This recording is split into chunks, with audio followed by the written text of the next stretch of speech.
Le cycle d'Elric par Michael Moorcock. Tome 3. Le navigateur sur les mers du destin.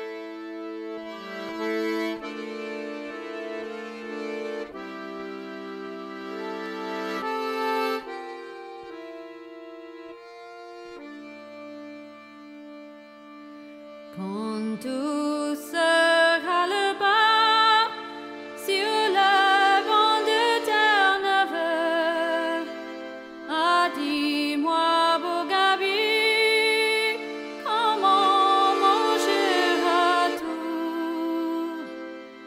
On nous fait manger des têtes de morue blanche.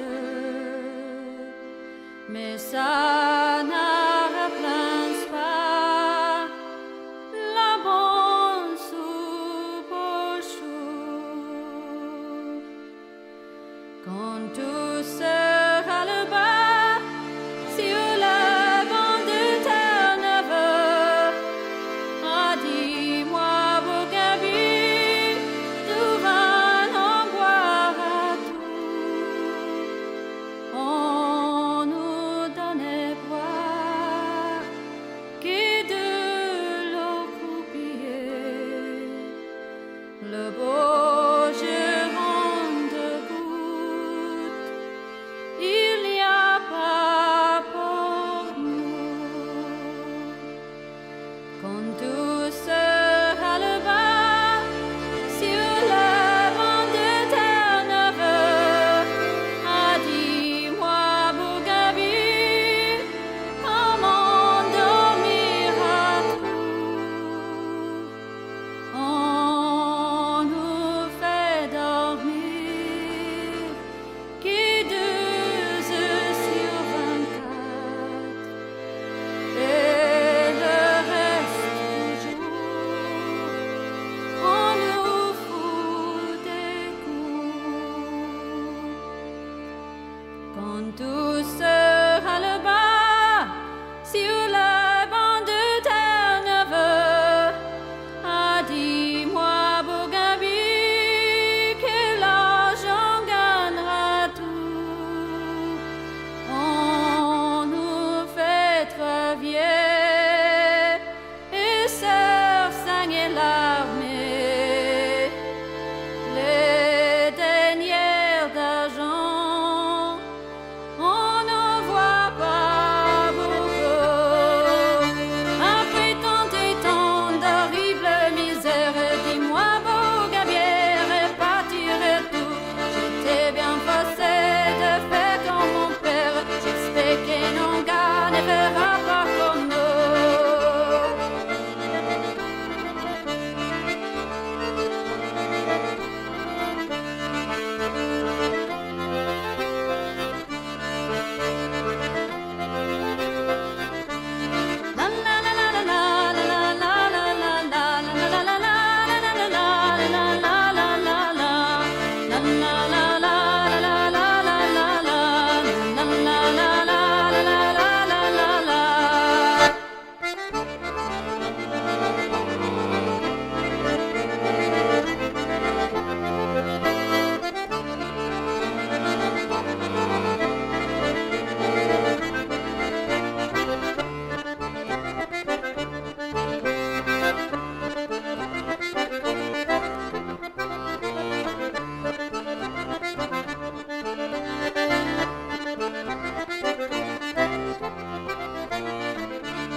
Chapitre 7.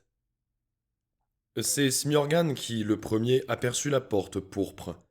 Il avait la grosse gemme rouge dans la main.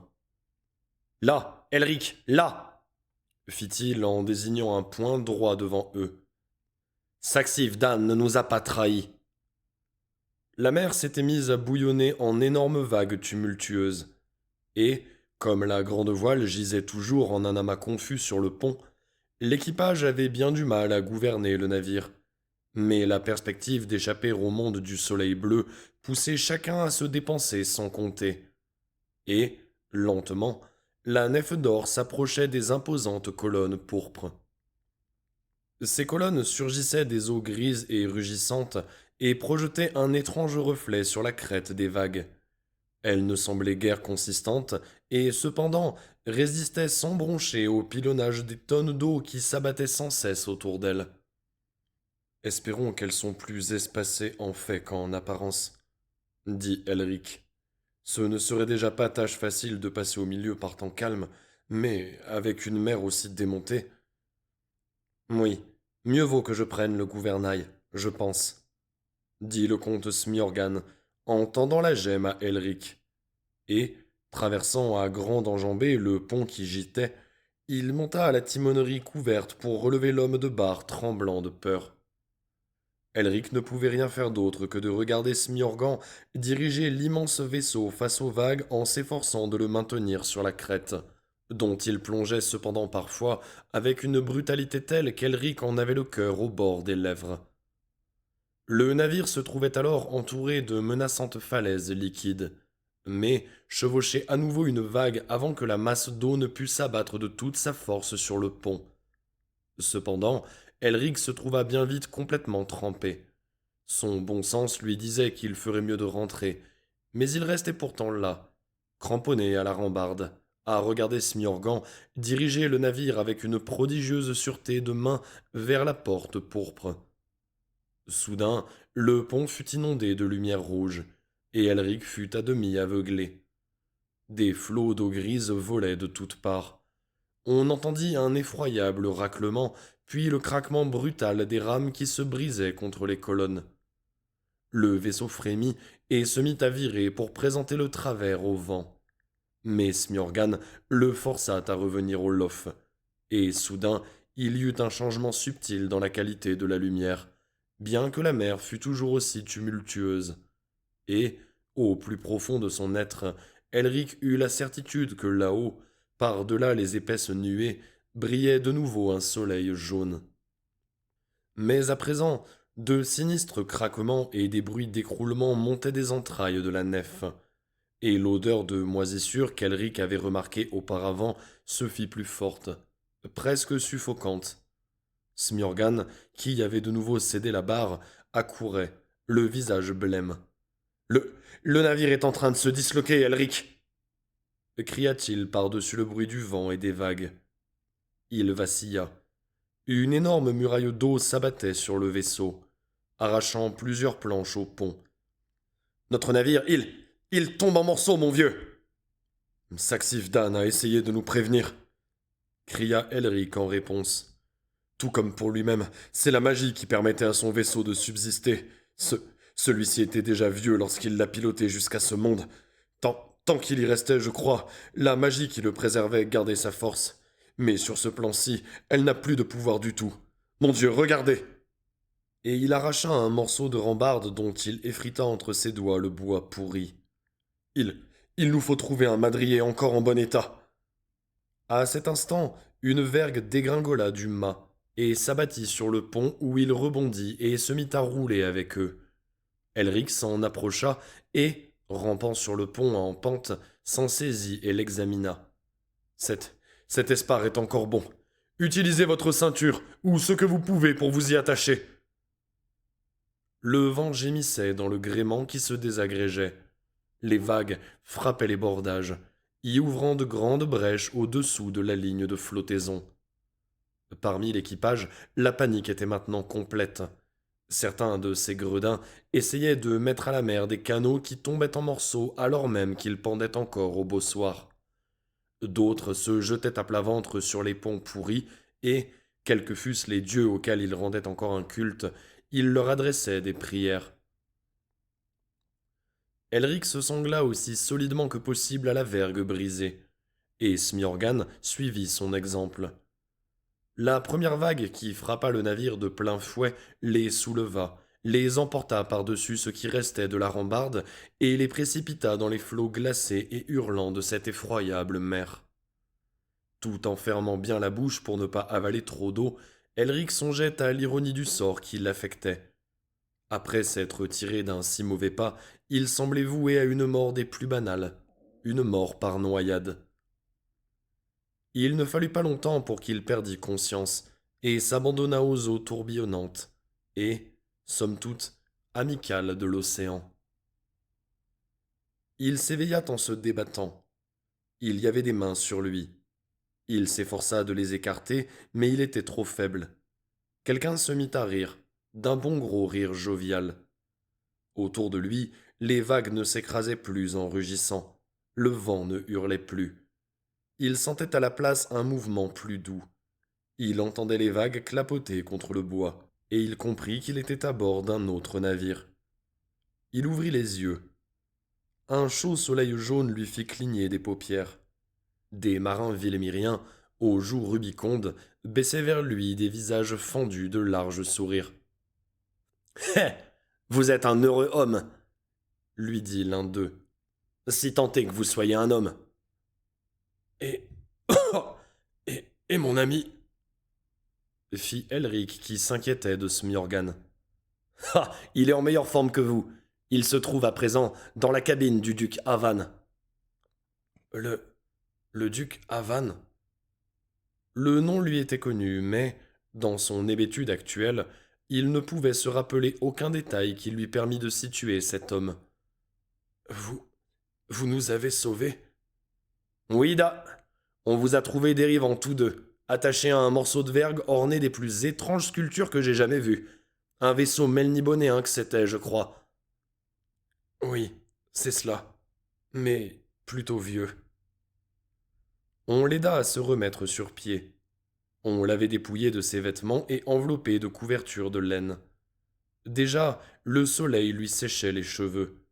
Il se sentait très faible, et il dit « Mon épée. »« Votre épée, Da. Elle est aux mains du duc Avan. »« Dites-lui de prendre garde. »« Oh, nous sommes bien sûrs que c'est ce qu'il fera, ne vous inquiétez pas. »« Par ici !» fit un autre marin. « Le duc. Il vous attend. » Livre 3. Cap sur le passé. Chapitre 1. Elric, confortablement installé dans le fauteuil bien rembourré, accepta la coupe de vin que lui tendait son hôte. Pendant que Smjorgan mangeait tout son soûl du repas chaud qui lui était servi, Elric et le duc Avan se livraient à une évaluation réciproque.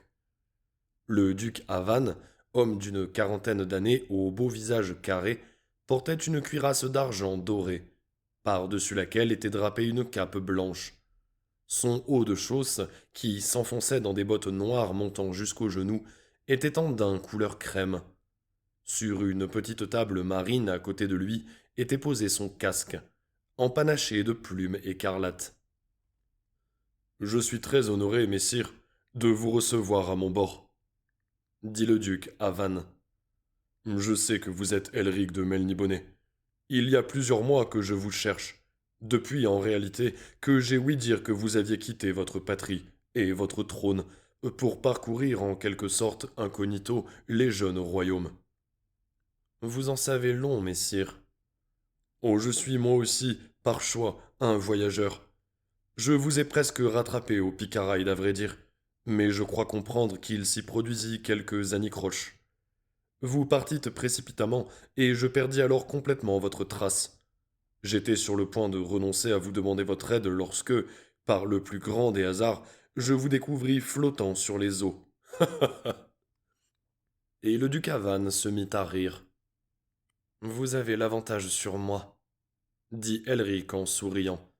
Vous provoquez nombre de questions. Il s'agit d'Avan Astran, du vieux Hlomar. grommela le comte Smiorgan, dont la bouche disparaissait derrière un énorme os de jambon. Célèbre aventurier, explorateur et négociant, sa réputation est des meilleures. Je pense que nous pouvons lui faire confiance, Elric. C'est vrai, il me souvient à présent de votre nom, dit Elric au duc. Mais pourquoi chercher mon aide? Et comme le fumet des mets disposés sur la table s'était enfin infiltré en lui, il ajouta en se levant. Me permettriez-vous de me restaurer pendant vos explications, duc Havan? Mangez à satiété, prince Elric. Vous êtes mon invité, et tout l'honneur est pour moi. Vous m'avez sauvé la vie, messire, et jamais on ne me l'avait sauvé avec autant de courtoisie. Le duc Havan sourit. Et moi, je n'ai jamais encore eu le plaisir, si je puis dire, de pêcher un poisson aussi courtois. Si j'étais superstitieux, prince Elric, je me dirais que quelque autre force nous a ainsi jetés à la rencontre l'un de l'autre. Si cela ne vous embête pas, je préfère n'y voir que coïncidence, dit l'albinos en se mettant à manger. Et maintenant, messire, dites-moi en quoi je puis vous aider. Oh, il ne s'agit pas pour moi d'exiger une contrepartie, sous prétexte que j'ai eu la chance de vous sauver la vie. Soyez-en convaincus. Cela est entendu, messire. Le duc Havan caressait le plumet de son casque. J'ai exploré la majeure partie de ce monde, comme le dit très justement le comte Smiorgan. J'ai été dans votre propre pays, à Melniboné, et je me suis même risqué à l'est, jusqu'à Elwër et aux royaumes inconnus. J'ai été à Myrne, où vit le peuple ailé. J'ai voyagé jusqu'au bord du monde et espère un jour aller au-delà. Mais je n'ai jamais traversé la mer bouillante, et je ne connais qu'une petite portion de la côte du continent occidental, celui qui n'a pas de nom. Vos voyages vous y ont-ils conduit, prince Elric? L'albinos secoua la tête. Je cherche à connaître d'autres cultures, d'autres civilisations. Tel est le motif de mes voyages. Rien jusqu'à présent ne m'a poussé à m'y rendre. Ce continent est en grande partie inhabité, et, lorsqu'il s'y trouve des habitants, ce ne sont que des sauvages, n'est-ce pas? Oui, c'est ce qu'on dit. Vous avez d'autres renseignements? Vous n'ignorez pas, dit le duc Havan d'un ton mesuré, que certains indices donnent à penser que vos propres ancêtres étaient originaires de ce continent. Des indices? Fit Elric d'un air indifférent. Moi, tout au plus quelques légendes. Une de ces légendes parle d'une ville plus ancienne qu'Imrir, la cité qui rêve. Une ville qui existe encore au plus profond des jungles de l'Ouest. Se souvenant de sa conversation avec le comte Saxif d'Anne, Elric eut un sourire qui n'était destiné qu'à lui-même. Vous voulez parler de Relin Krenha? Si fait, un nom bien bizarre. Le duc Havan Astran se pencha en avant, les yeux brillants de curiosité ravie. Vous le prononcez avec beaucoup plus d'aisance que je ne le pourrais. Vous parlez donc le langage secret, le haut idiome, la langue des rois. Certes. Et j'imagine que, comme de coutume, il vous est interdit de l'enseigner à quiconque, mis à part vos propres enfants, n'est-ce pas? Vous semblez fort versé dans les coutumes de Melniboné, duc Havan, dit Elric, les yeux à demi dissimulés par ses paupières baissées. Il s'était laissé aller en arrière contre son dossier et mordait dans un morceau de pain frais avec un plaisir non dissimulé. Connaissez-vous le sens de ces mots? On m'a dit qu'ils signifiaient simplement lieu où se rencontrent les très hauts, en ancien melnibonéen, répondit le duc Havan Astran. Elric inclina la tête. C'est exact. Sans aucun doute, il ne s'agissait en réalité que d'une petite bourgade où se rassemblaient les notables des environs une fois par an peut-être, pour discuter du prix des céréales.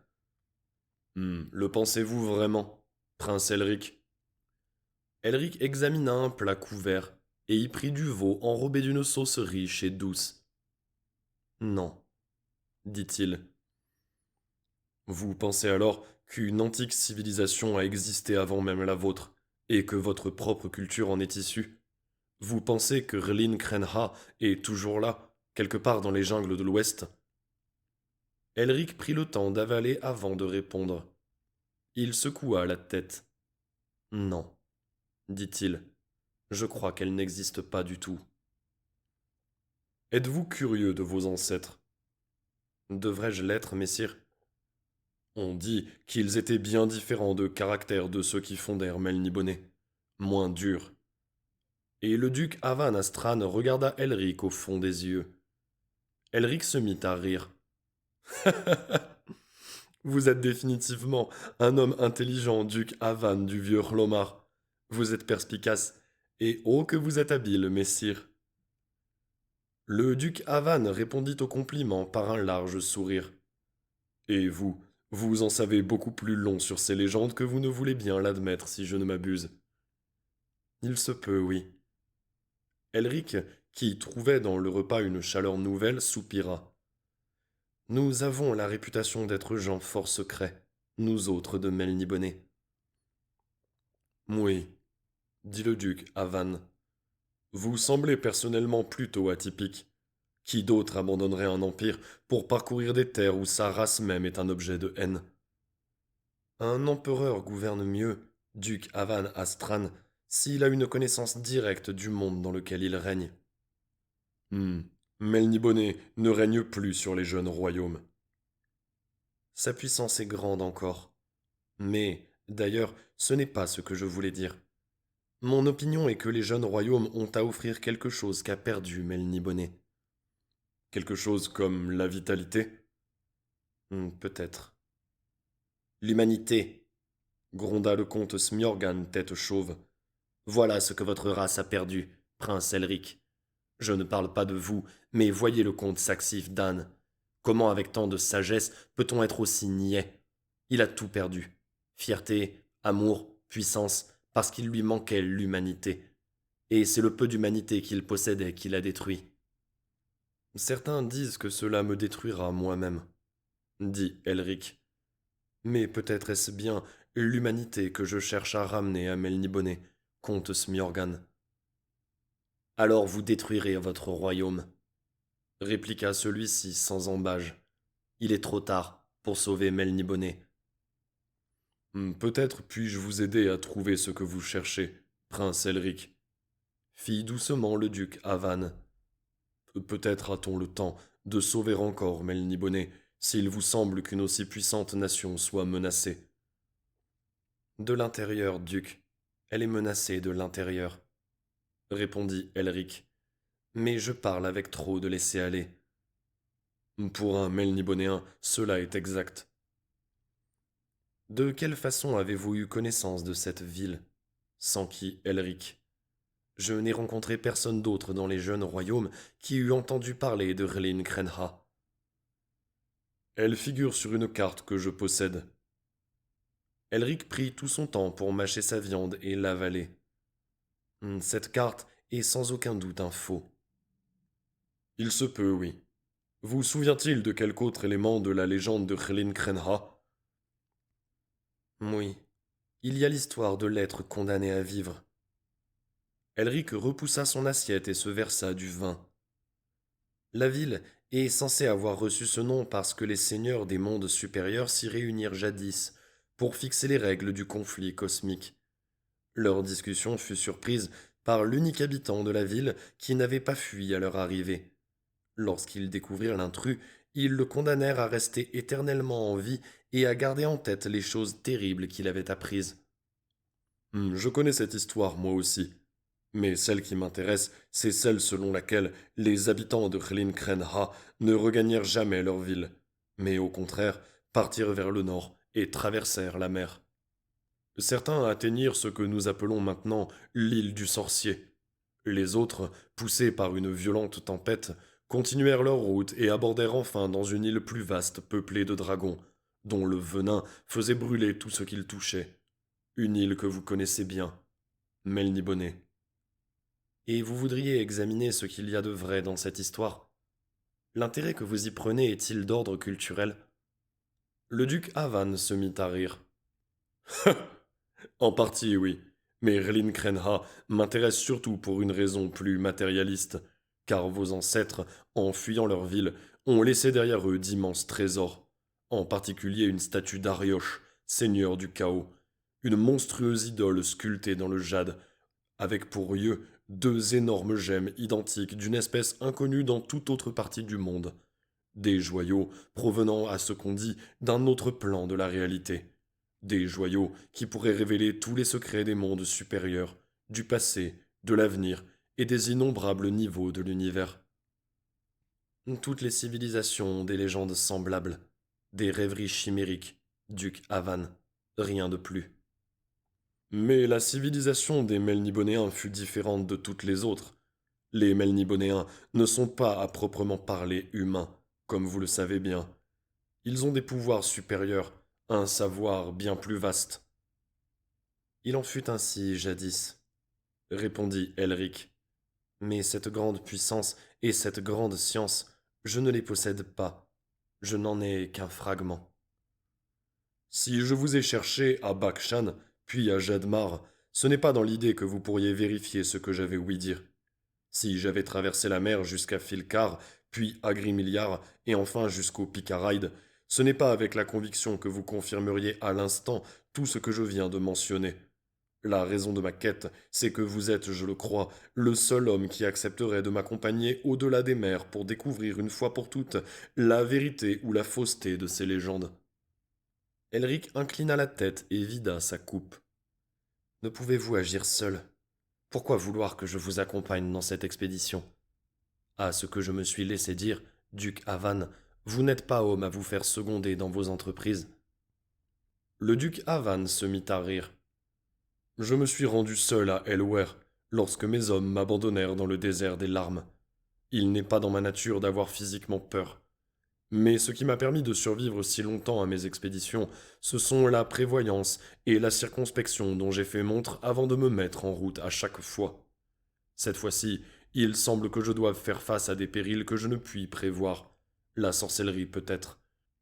Il m'est donc venu à l'esprit qu'il me fallait un allié, quelque peu exercé à combattre la sorcellerie. Et comme je ne voulais pour rien au monde avoir affaire à un magicien quelconque, comme il en put la Pantang, je ne pouvais choisir nul autre que vous. Vous êtes en quête de savoir, prince Elric, tout comme moi.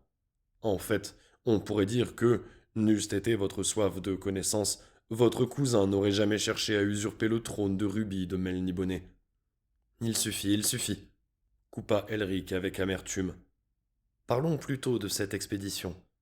Où est cette carte? Vous consentez donc à m'accompagner? Montrez-moi d'abord la carte.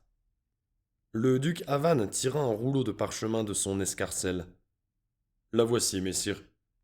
Où l'avez-vous trouvée? À Melniboné. Vous y avez été récemment? Elric sentit la colère monter en lui. Le duc Avan leva la main. J'y suis allé avec un groupe de négociants, et j'ai payé un bon prix pour un certain coffret qui, semblait-il, était scellé depuis une éternité. À l'intérieur, il y avait cette carte. Il déroula le parchemin sur la table. Elric reconnut le style et les caractères alphabétiques, l'antique haut idiome de Melniboné. Une partie du continent occidental y était représentée, plus vaste que sur toutes les cartes qu'eût vues Elric jusqu'alors. On y voyait un grand fleuve sinueux qui s'enfonçait à l'intérieur des terres sur 150 kilomètres ou davantage. C'est à travers une jungle qu'il paraissait couler. Puis, il se divisait en deux bras qui se rejoignaient plus loin, isolant ainsi une parcelle de terre. Sur cette île était tracé un cercle noir en face duquel, dans l'écriture contournée de l'ancienne Melniboné, était inscrit le nom de Erlin Krenha. Elric examina minutieusement le document. Il ne semblait pas s'agir d'un faux. « Est-ce tout ce que vous avez trouvé » demanda-t-il. Le rouleau était scellé, et dans le cachet était enrobé ceci. Dit le duc en tendant quelque chose à Elric. L'objet que celui-ci vit dans la paume de sa main, c'était un petit rubis, d'un rouge si profond qu'il semblait noir à première vue. Mais, quand Elric tourna la pierre pour qu'elle fût en pleine lumière, il vit en son centre une figure qu'il reconnut. Fronçant les sourcils, il dit « J'accepte votre proposition. duc Havan. Me permettez-vous de conserver ceci? Savez-vous ce que c'est? Non, pas encore, mais j'aimerais le découvrir. J'ai dans la tête un souvenir que je n'arrive pas à déterminer. Très bien. Prenez la pierre et moi je garde la carte. Quand pensiez-vous partir? Le duc Havan eut un sourire moqueur. Nous faisons déjà voile vers la mer bouillante en contournant la côte sud. Rares sont ceux qui sont revenus de cet océan, murmura laconiquement Elric. Jetant les yeux de l'autre côté de la table, il vit que Smjorgan l'implorait du regard de n'avoir nulle part au dessein du duc Havan. Elric sourit à son ami. Cette aventure est à mon goût. Smjorgan haussa les épaules d'un air malheureux. Ah, il semble donc que je doive attendre encore un peu pour regagner les cités pourpres.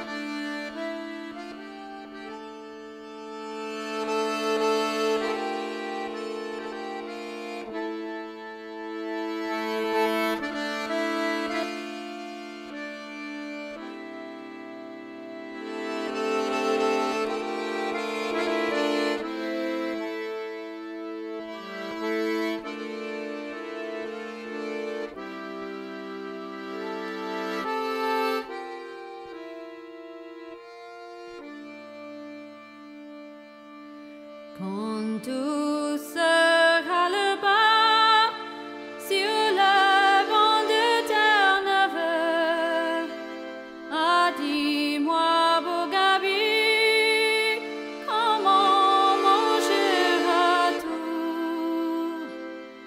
On nous fait manger des têtes de morue blanche,